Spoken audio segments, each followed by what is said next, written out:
आज के इस वीडियो में सामान्य ज्ञान का 17वां भाग लेकर आ रहे हैं और ये आपके बार बार पूछे जाने वाले प्रश्न होंगे। अगर आपको इसका पीडीएफ चाहिए तो इस ऐप पे जाके उसको डाउनलोड कर सकते हैं, जिसका लिंक वीडियो के डिस्क्रिप्शन में और पहले कमेंट बॉक्स पे मिल जाएगा। इस वीडियो को लाइक करने के साथ चैनल को जरूर सब्सक्राइब करें, उसके बाद बेल आइकन दबाएं, उसमें ऑल सेलेक्ट करें इसी तरह की बेहतरीन वीडियो सबसे पहले पाने के लिए। 11 में पहली बार जन गण मन ये कहाँ पे गाया गया था? तो ये गाया गया था कोलकाता के अधिवेशन में। और ये कई बार पूछा गया है कि जनगण मन मतलब क्या है? तो ये हमारा राष्ट्रगान है, राष्ट्रीय गान है ये हमारा, और इसको गाने में 52 सेकंड लगते हैं। और आपको बता दें कि ये रविंद्रनाथ टैगोर के द्वारा लिखा गया है। ये क्वेश्चन कई बार पूछा गया है। इसके अलावा अगर रविंद्रनाथ टैगोर से क्वेश्चन पूछा जाएगा तो पूछा जाता है कि सबसे पहले नोबेल पुरस्कार किसको मिला? तो सबसे पहले नोबेल पुरस्कार मिला था रविंद्रनाथ टैगोर को। कब मिला? 1913 में मिला। किस क्षेत्र में? तो साहित्य में। क्यों? तो गीतांजलि के लिए। इनके बाद किसको नोबेल मिला था? मतलब कि ये तो हो गए पहले नंबर के। दूसरे नंबर पे किसको नोबेल मिला इंडिया में? तो ये मिला था सीवी रमन को। और किसके लिए मिला? रमन इफेक्ट के लिए। फील्ड कौन सा था? तो फील्ड था भौतिकी। फील्ड था भौतिकी। अगर आप देखेंगे नोबेल पुरस्कार को तो नोबेल पुरस्कार 6 क्षेत्रों में दिया जाता है। तो जो 6 क्षेत्र है इसमें से ये साहित्य में मिला और ये भौतिकी में दिया गया था। अगला है कि भारत का पहला समाचार पत्र किसने शुरू किया? तो ये शुरू किया गया था जेम्स हिकी के द्वारा। द व्हील्स ऑफ हिस्ट्री ये एक बुक का नाम है। तो आपको बताना है कि इस पुस्तक के लेखक कौन है? तो ये है राम मनोहर लोहिया। पोस्ट ऑफिस के लेखक कौन है? तो पोस्ट ऑफिस के लेखक है रविंद्रनाथ टैगोर। और रविंद्रनाथ टैगोर के बारे में जो भी क्वेश्चन पूछे जा सकते हैं यहाँ पे हमने आपको बता दिया है। अगला है खिलाफत आंदोलन का आरंभ किसने किया था? तो ये जो अली बंधु थे इन्होंने शुरू किया था खिलाफत आंदोलन। इसमें क्या था कि हमें उनके खिलाफ फेद में जाना था। अगला है कि भारत में सिविल सेवाओं का सूत्रपात किसने किया? तो ये था लॉर्ड कॉर्नवालिस। जो आज सिविल सर्विस आप देखते हैं इसका सूत्रपात किया गया था लॉर्ड कॉर्नवालिस के द्वारा। अमृत बाजार पत्रिका की स्थापना किसने की? ये एक पत्रिका है, तो इसकी स्थापना की गई थी शिशिर कुमार घोष के द्वारा। भारत के विभाजन को टालने का अंतिम अवसर समाप्त हो गया कब? तो जो कैबिनेट मिशन था, देखिए जो कैबिनेट मिशन आया था भारत में 1946 में, ये कैबिनेट मिशन में ये प्रस्ताव था कि आप अपने लिए एक मिशन है, मतलब कि एक कमेटी बनाइए और संविधान बनाना शुरू करिए, बस एक देश होगा। लेकिन जो भारत के 2 गुटों के नेता हो गए थे, जैसे कि एक गुट में कांग्रेस थी, दूसरे में जो मुस्लिम लीग थी, इन लोगों ने कैबिनेट मिशन को अस्वीकार कर दिया। और जहाँ पे ये लोग अस्वीकार किए वहाँ पे अब ये मान के चलिए कि भारत को विभाजन होना तय माना जा रहा था। और शुरुआत में इसकी कोशिश की गई कि विभाजन ना हो, लेकिन मुस्लिम लीग ने इसका ज़बरदस्त विरोध किया और अंततः पाकिस्तान का उदय हुआ। अगला है कि 1778 का वर्नाकुलर प्रेस एक्ट किसने रद्द किया? तो ये रद्द किया गया था लॉर्ड रिपन के द्वारा। अमेरिका में फ्री हिंदुस्तान अखबार किसने शुरू किया था? ये शुरू किया गया था तारकनाथ दास के द्वारा। और देखिए यहाँ पे कई बार क्वेश्चन पूछे जाते हैं जो अखबार हैं, तो इससे तो जो अमेरिका में फ्री हिंदुस्तान का शुरू किया गया था पेपर, ये शुरू किया गया था तारकनाथ दास के द्वारा। अगला है कि इंडियन अनरेस्ट, तो ये बुक के लेखक कौन है? तो ये हैं वैलेंटाइन सिरोल। इंडियन अनरेस्ट इस बुक के लेखक हैं वैलेंटाइन सिरोल। स्वदेश वाहिनी के संपादक कौन थे? तो स्वदेश वाहिनी के संपादक थे के रामकृष्ण पिल्ले। इसके अलावा कई बार आपसे क्वेश्चन पूछा गया है कि हरिजन पत्रिका के संपादक कौन थे? ये किसके द्वारा शुरू की गई थी? तो ये शुरू की गई थी महात्मा गांधी के द्वारा। कब शुरू की गई थी? तो 1932 में। और 32 में ही क्यों? क्योंकि यहाँ पे महात्मा गांधी और इनके साथ डॉक्टर भीमराव अंबेडकर के बीच में एक समझौता हुआ था 1932 में, जिसको कि हम पूना पैक्ट कहते हैं। इसी पूना पैक्ट के बाद गांधी जी ने शुरू किया हरिजन। अगला है कि झंडा गीत किसने लिखा? झंडा गीत, तो झंडा गीत लिखा गया है श्यामलाल गुप्त पार्षद के द्वारा। विजयी विश्व तिरंगा प्यारा ये वाला झंडा गीत है। और नागरिक सेवाओं मतलब कि सिविल सर्विस के लिए प्रतियोगिता परीक्षा प्रणाली को कब स्वीकार किया गया?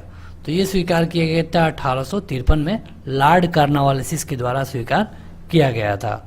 हालांकि यहाँ पे कुछ अच्छे भी काम हो रहे थे। आप देखेंगे कि जो 1850 का टाइम पीरियड है, वहाँ पे जब तक लॉर्ड कॉर्नवालिस था तब तक कुछ अच्छे काम हुए, लेकिन इन्हीं के बाद आ जाता है लॉर्ड डलहौजी और उसने एक सबसे खतरनाक नियम बनाया, हड़प नीति। और हड़प नीति और सैनिक विद्रोह को लेकर के 1857 की क्रांति होती है।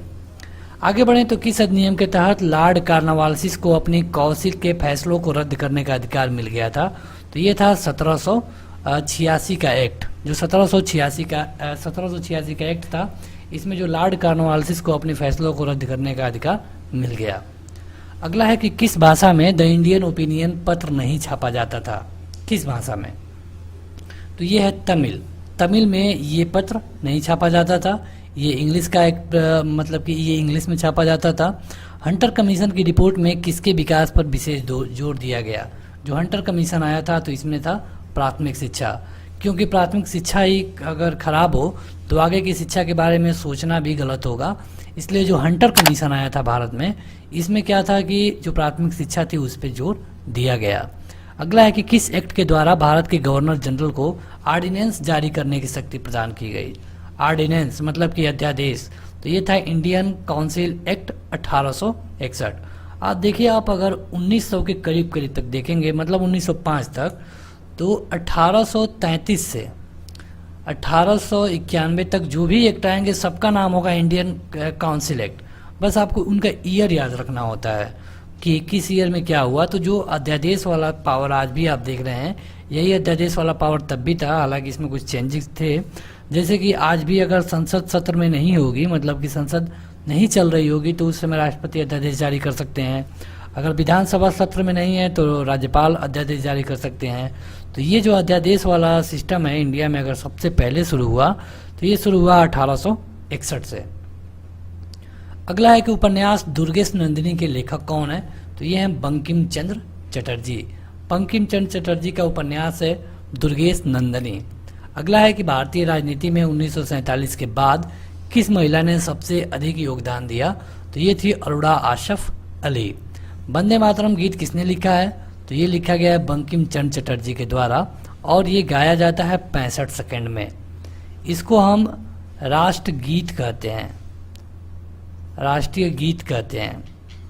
और राष्ट्रगान आपने देखा ही, जन गण मन, जो कि रविन्द्रनाथ टैगोर के द्वारा लिखा गया है। तो कई बार लोग ये 65 सेकंड को नहीं बता पाते हैं, इसको 1 मिनट 5 सेकंड भी आप कह सकते हैं। अगला है कि किस वर्ष उड़ीसा बिहार से अलग हुआ? तो जो बिहार पहले एक बहुत बड़ा प्रोविनेंस हुआ करता था, इससे उड़ीसा को 1936 में अलग कर लिया गया। अगला है कि किसने सबसे पहले प्रेस सेंसरशिप लागू की थी? तो ये लॉर्ड वेलेस्ली के द्वारा लागू किया गया था। प्रेस मतलब कि जो न्यूज़पेपर वाले हैं, इन पर सेंसरशिप मतलब कि ये क्या लिखेंगे क्या नहीं लिखेंगे, ये सब उनको बताया जाएगा, अपने मन से नहीं लिख सकते हैं। कौन भारत में मुसलमानों की उच्च शिक्षा के लिए पथ प्रदर्शक बने? तो ये थे सर सैयद अहमद खां। जो मुसलमान थे उनको हायर क्वालिफिकेशन के लिए इन्होंने आगे बढ़ाया। और किसके अंतर्गत भारत में सबसे पहले सर्वोच्च न्यायालय की स्थापना हुई? तो ये था रेगुलेटिंग एक्ट। कब? 1773 में। देखिए, आप देखेंगे कि लगभग 1613 में अंग्रेजों के आने के बाद कुछ ही समय बाद अंग्रेजों ने यहाँ पे कुछ हिस्सों पे कब्जा कर लिया, और इस जो कब्जा किया गया भाग था उस पर रेगुलेट करने के लिए 1773 में एक एक्ट लाया गया। इस एक्ट के तहत एक सर्वोच्च न्यायालय की स्थापना की गई कलकत्ता में, और वहाँ पे एक मुख्य न्यायाधीश बनाया गया। इसके अलावा कुछ और भी जज बनाए गए। तो ये सर्वोच्च न्यायालय की स्थापना की गई। अगर मतलब कि भारत में पूछा जाए सबसे पहले तो 1773 में होगा। देखिए, आज का जो सर्वोच्च न्यायालय है, मतलब कि आज का जो सुप्रीम कोर्ट है, ये बना था 28 जनवरी को 1950 को। लेकिन जो अंग्रेजों के ज़माने वाली बात की गई है तो ये बना था 1773 में। यहाँ पे आपको एक चीज़ समझनी होगी, आज का जो सुप्रीम कोर्ट है इसमें अब कुल मिला के 34 जज हैं। अभी 3 जज बढ़ाए गए हैं, पहले 31 होते थे, अब 30 मतलब 34 हो गए हैं। लेकिन होता क्या था कि जो पहले वाला सर्वोच्च न्यायालय था, अगर यहाँ पे इसके फैसले को आप चैलेंज करना चाहते हैं, मतलब इस फैसले के खिलाफ कहीं चुनौती देना चाहते हैं, तो आपको सीधे लंदन जाना पड़ता था। वहाँ पे एक प्रिवी काउंसिल थी, प्रीवी काउंसिल आप वहीं पे अपील कर सकते थे। लेकिन आज का जो सुप्रीम कोर्ट है, इसके अगर किसी फैसले को चैलेंज करना होगा तो आपको फिर से सुप्रीम कोर्ट में ही जाना होगा। अंतर केवल इतना होगा कि अगर आपके फैसले को किसी एक जज ने दिया है तो आपको मतलब या तो दूसरी बेंच के सामने अपना जो भी चैलेंज करना है, या फिर उससे अधिक जज हो। जैसे किसी भी आदेश को अगर 3 जजों ने पारित किया है तो इसको चैलेंज करने के लिए आपको 5 जजों के सामने अपना मैटर लगाना होगा। अगला है कि पत्रकार के कर्तव्य का निर्वहन करते हुए जेल जाने वाले प्रथम भारतीय कौन थे? ये थे बाल गंगाधर तिलक, जो कि लाल, बाल और पाल में से मुख्य थे। आगे बढ़ते हैं तो किसे इस्पात का चौखटा यानी कि स्टील फ्रेम की संज्ञा दी गई है? तो ये है भारतीय नागरिक सेवा। ये इस्पात का चौखटा इसको कहते हैं, स्टील फ्रेम कहा जाता है। गोदान किसकी रचना है? तो गोदान है मुंशी प्रेमचंद की रचना। इसी तरह कई रचना से क्वेश्चन बार बार पूछे गए हैं, जैसे कि यहाँ पे आप नीचे देख पाएंगे भारत भारती के रचनाकार कौन है? तो ये है मैथिली शरण गुप्त। लेकिन आपको बता दें कि कुछ खास कवि हैं, उनकी रचनाएं ज़्यादा पूछी जाती हैं, जैसे कि जयशंकर प्रसाद। जयशंकर प्रसाद, अब देखिए इनकी कौन कौन सी रचनाएं हैं, आप ध्यान से सुनिए। कमायनी, आंसू लिखते रहते हैं, कमायनी, आंसू, ये सब पूछा गया है। झरना, इसके अलावा लहर प्रेम, तितली, और इसके अलावा इंद्रजाल एक इनका पूछा गया है कई बार, इंद्रजाल। तो ये इनकी रचनाएं हैं जो कि कई बार पूछी गई हैं। उसके अलावा जो मुंशी प्रेमचंद थे, इनका गोदान, गबन, रंगभूमि और कर्मभूमि, और इसके अलावा एक प्रेमाश्रय है, शायद यही है प्रेमाश्रय, ये है प्रेमचंद की रचना है। इसके अलावा विष्णु शर्मा की एक रचना है जो कई बार पूछी जाती है, नाम है पंचतंत्र, विष्णु शर्मा की। इसके अलावा एक क्वेश्चन कई बार पूछा गया है जयदेव का, तो जयदेव की बस एक ही रचना पूछी जाती है, वो है गीत गोविंद। ये क्वेश्चन बहुत बार पूछा गया है, अभी यूपी ट्रिपल एससी के एग्जाम में पूछा गया था, लेटेस्ट जल्दी ही। गोस्वामी तुलसीदास का आप जानते ही हैं, रामचरितमानस, विनय पत्रिका, दोहावली, कवितावली, गीतावली, तो ये सब है। और रामधारी सिंह दिनकर का है उर्वशी, उर्वशी है। और इसके अलावा कुरुक्षेत्र भी रामधारी सिंह दिनकर का है। बंकिम चंद्र चटर्जी का आनंद मठ, जिससे कि वंदे मातरम लिया गया है। और इसी तरह एक इनका पूछा जाता है मृणालिनी। इसके अलावा हरिवंश राय बच्चन का मधुशाला कई बार पूछा गया है, मधुशाला है, मधुबाला है। कालिदास का मेघदूत है। तो ये क्वेश्चन कई बार आपके परीक्षा में पूछे जाते हैं। सैंडलर आयोग का संबंध किससे था? तो ये था शिक्षा से। तो आशा है कि अभी तक आपने इस वीडियो को लाइक कर दिया होगा। अगर नहीं किया है आपने तो इस वीडियो के नीचे जो लाइक का बटन है उसे दबाकर इसे जरूर लाइक करिए। स्वतंत्र भारत का अंतिम गवर्नर जनरल कौन था? तो ये थे सी राजगोपालाचारी, अंतिम गवर्नर जनरल। अगर आपसे पूछ लिया जाए कि स्वतंत्र भारत का पहला भारतीय गवर्नर जनरल कौन था, तब भी आपका यही उत्तर सही होगा। स्वतंत्र भारत का पहला भारतीय गवर्नर जनरल सी राजगोपालाचारी, स्वतंत्र भारत का अंतिम गवर्नर जनरल सी राजगोपालाचारी। यानी कि आप देखेंगे कि ये एक ही व्यक्ति हैं जो रहे, इसके बाद से इस पद को समाप्त कर दिया गया।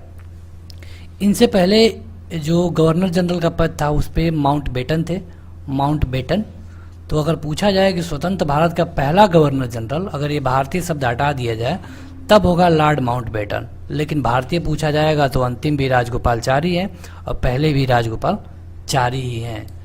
तो आगे बढ़ते हैं। तो गोदान और गबन दोनों एक ही लेखक की रचनाएं हैं। आपको बताना है कि उन लेखक का नाम क्या है। तो इनका नाम है मुंशी प्रेमचंद। तो चलिए आगे बढ़ते हैं, लेकिन उससे पहले आपसे एक क्वेश्चन पूछ लेते हैं।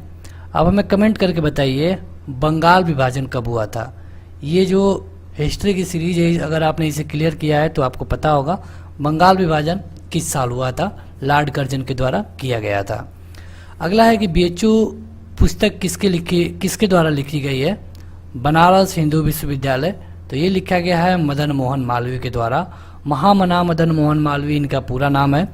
Guilty man of India's partition, इस पुस्तक को किसने लिखा है? तो ये लिखा गया है डॉक्टर राम मनोहर लोहिया के द्वारा।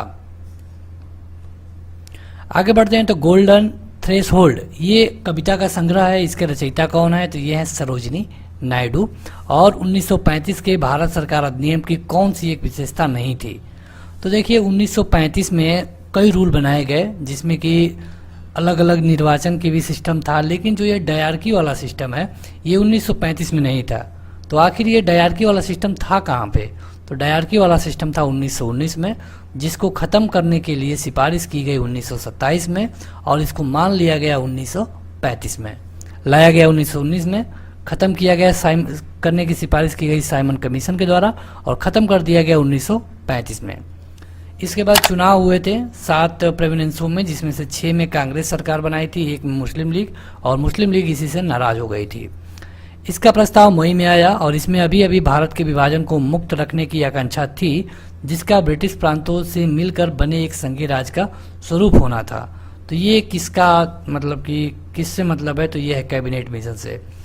देखिए अंग्रेज भले ही बांटो और राज करो की नीति पे आगे बढ़ रहे थे, लेकिन जब वो यहाँ से जाने लगे तो उनका प्रयास ये था कि भारत बटे नहीं, इसलिए कैबिनेट मिशन आया।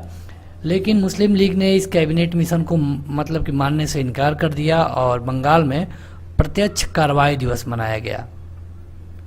प्रत्यक्ष कार्रवाई दिवस। तो प्रत्यक्ष कार्रवाई दिवस में हजारों दंगाई रोड पे उतरे और हजारों लोगों को मार दिया गया। इसके बाद कैबिनेट मिशन को मना कर दिया गया और वहाँ पे भारत और पाकिस्तान 2 नए देश बने। अगला है कि किस विद्रोह को बंकिम चंद्र चटर्जी ने अपने उपन्यास आनंद मठ में उल्लेख कर दिया है? तो ये है सन्यासी विद्रोह। आनंद मठ 1882 में लिखा गया था। Lectures from Colombo to Almora, यह एक अनुभव पर आधारित है। किसके? तो ये है स्वामी विवेकानंद। स्वामी विवेकानंद के यादगार में हम 12 जनवरी को एक डेट मनाते हैं। 12 जनवरी को आप हमें कमेंट करके बताइए कि 12 जनवरी को हम हर साल क्या मनाते हैं, और ये आपके लिए दूसरा क्वेश्चन होगा। 12 जनवरी को स्वामी विवेकानंद के नाम पे हम एक डे सेलिब्रेट करते हैं। आपको बताना है कि 12 जनवरी को क्या मनाया जाता है। इसके अलावा जो विवेकानंद थे, इनके गुरु का नाम था रामकृष्ण, और इन्हीं के नाम पर इन्होंने रामकृष्ण मिशन की स्थापना की। अगला है कि मॉन्टेगू चेम्सफोर्ड की रिपोर्ट आधार बनी। तो ये भारत सरकार अधिनियम 1919 की, मतलब कि 1919 में मॉन्टेगू चेम्सफोर्ड रिफॉर्म आया था। 2 रिफॉर्म हैं जो कि बार बार पूछे जाते हैं। एक है मॉन्टेगू चेम्सफोर्ड 1919 और एक है मार्ले मिंटो रिफॉर्म। तो ये आया था 1909 में, और इसी जो मॉन्टेगू चेम्सफोर्ड है इसी में डायरकी लगाई गई थी। अगला है कि 1942 के क्रिप्स मिशन का एक महत्वपूर्ण पहलू क्या था? तो देखिए 1942 में जब क्रिप्स मिशन आया तो यहाँ पे सेकेंड वर्ल्ड वार चल रहा था। 1939 से लेके 1945 तक जो चला, इसमें अंग्रेज मतलब कि ब्रिटेन हार रहा था। तो जो क्रिप्स मिशन आया उसमें ये था कि आप लोग मतलब कि जो बड़े नेता थे, गांधी जी, जवाहरलाल नेहरू, इन लोगों से ये कहा गया कि आप अपने लोगों को कहिए कि भारतीय मतलब कि अंग्रेजी सेना में शामिल हो और हमारे तरफ से युद्ध लड़े। जब हम दूसरा विश्व युद्ध जीत जाएंगे तो हम आपको एक डोमिनियन स्टेट दे देंगे, डोमिनियन स्टेट। तो ये जो क्रिप्स मिशन आया था, गांधी जी ने इसको बिल्कुल मना कर दिया। गांधी जी ने कहा कि ये तो एक ऐसे बैंक का चेक है जो बैंक अब गिरने वाला है, तो फिर इस चेक को हम क्यों लें। तो क्रिप्स मिशन को मना कर दिया गया और भारत में एक आंदोलन शुरू हो गया, भारत छोड़ो आंदोलन। तो यहाँ पे केवल डोमिनियन स्टेट की बात की गई थी। डोमिनियन स्टेट का मतलब ये होता है कि मतलब कि छोटे छोटे पदों पर तो भारतीयों को रखा जाएगा, लेकिन जो बड़ा पद होगा उसमें अंग्रेजी रहेंगे। मतलब कि आप कह सकते हैं आधा स्वतंत्रता। तो गांधी जी ने इसे मना कर दिया, और हालांकि जो कांग्रेस थी वो 1929 में पूर्ण स्वराज की मांग कर चुकी थी, पूर्ण स्वराज की। इसने कहा था कि अब हमें कोई डोमिनियन स्टेट नहीं चाहिए, हमें पूर्ण स्वराज चाहिए। और ये सेशन हुआ कहाँ था? तो लाहौर में हुआ था। इसके मतलब अध्यक्ष कौन थे? तो इसके अध्यक्ष थे जवाहरलाल नेहरू।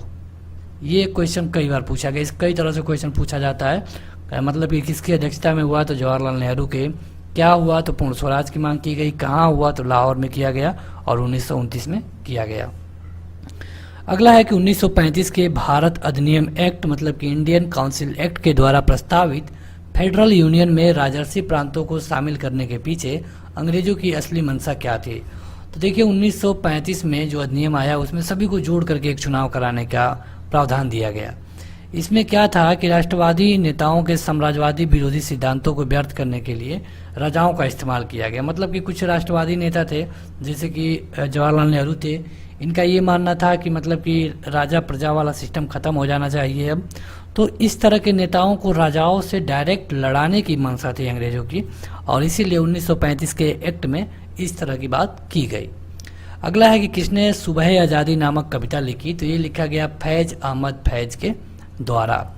भारत में प्रथम 3 विश्वविद्यालय कलकत्ता, मद्रास, बम्बई की स्थापना किस वर्ष में की गई, तो 1857 में, और 1857 एक क्रांति के लिए भी जाना जाता है।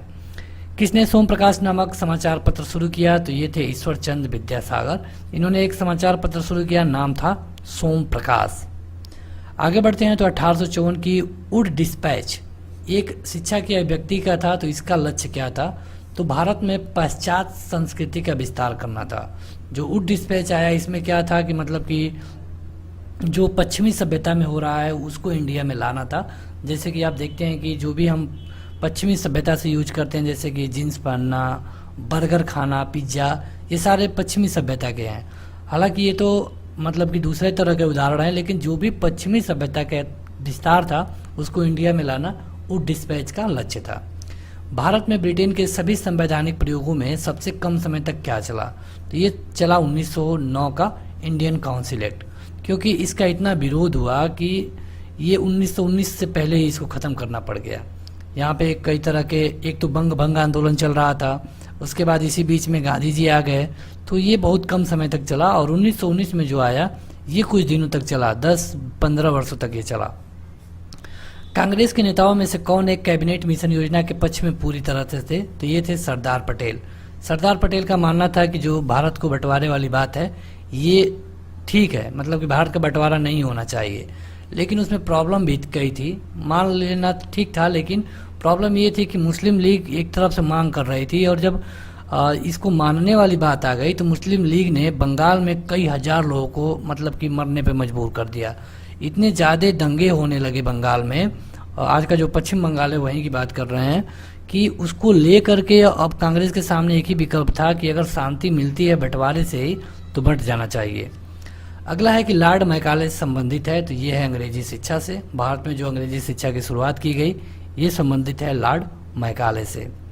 आगे बढ़ते हैं तो उस समय जब नेपोलियन की शक्ति के सामने यूरोप में साम्राज्य धराशायी हो रहे थे, किस एक गवर्नर जनरल ने भारत में ब्रिटेन का पताका फहराए रखा, तो यह था लॉर्ड हेस्टिंग्स। लॉर्ड हेस्टिंग्स को ये ब्रिटेन के लिए बहुत काम किया।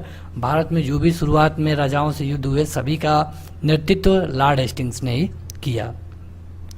भारत के स्वदेशी आंदोलन के दौरान किसके द्वारा लिखा गया अमार सोनार बंगला ने बांग्लादेश को उसकी स्वतंत्रता संग्राम में प्रोत्साहित किया और उसे बांग्लादेश ने राष्ट्रगान के रूप में अपनाया। यह गीत किसने लिखा है, तो ये गीत लिखा गया है रविंद्रनाथ टैगोर के द्वारा। छोटा क्वेश्चन पूछा जाता है कि अमार सोनार बंगला किसने लिखा है, तो रविंद्रनाथ टैगोर के द्वारा। अगला है कि ब्रिटिश ने भारत में प्रांतीय स्वायत्तता मतलब कि प्रोविडेंशियल ऑटोनॉमी कब से लागू कर दिया था, तो ये था 1935। और 1935 के बाद 1937 में इलेक्शन हुए थे जिसमें कांग्रेस ने 6 प्रांतों में सरकार बनाई। किस अधिनियम ने भारतवासियों को अपने देश में प्रशासन के कुछ हिस्सा लेना संभव बना दिया था, तो ये था इंडियन काउंसिल एक्ट 1861। और कारण ये था कि यहाँ पे 1857 की क्रांति हो चुकी थी। अंग्रेजों को पता चल गया था कि अगर इनके साथ कुछ रियायत नहीं बरती गई तो ये जल्द ही और खतरनाक रूप ले सकते हैं। आगे बढ़ते हैं तो चित्रा उपन्यास किसके द्वारा लिखा गया है, तो ये है रविंद्रनाथ टैगोर। प्रेम पचीसी के रचनाकार कौन है, तो ये है मुंशी प्रेमचंद। और अभी हमने इस वीडियो में आपको बताया है मुंशी प्रेमचंद की कम से कम 3 रचनाओं का नाम। तो प्रेम पचीसी के अलावा मुंशी प्रेमचंद की किसी 2 रचना का नाम बताइए, किसी 2 रचना का नाम बताइए। ये आपके लिए आज का तीसरा क्वेश्चन होगा। अगर आपने इस वीडियो को अच्छे से देखा होगा तो हमने इसी वीडियो में बताया है। हंगरी स्टोन्स के रचयिता कौन है, तो ये है रविंद्रनाथ टैगोर, जिनको कि हम गुरुदेव भी कहते हैं, विश्व कवि भी कहते हैं। नोबेल प्राइज मिल चुका है 1913 में। भारत की ही नहीं पूरे एशिया में पहले व्यक्ति हैं। विश्व इतिहास की झलक ग्लिम्पसेस ऑफ वर्ल्ड हिस्ट्री के रचयिता कौन है, तो ये हैं जवाहरलाल नेहरू, जो कि हमारे पहले प्रधानमंत्री भी थे। तो बस आज के इस वीडियो में इतना ही। आप इस वीडियो को जरूर लाइक करिए। पीडीएफ उपलब्ध है, डायरेक्ट लिंक इस वीडियो के डिस्क्रिप्शन में दिया जा चुका है। इस वीडियो को लाइक करने के साथ अपने दोस्तों में जरूर शेयर करें।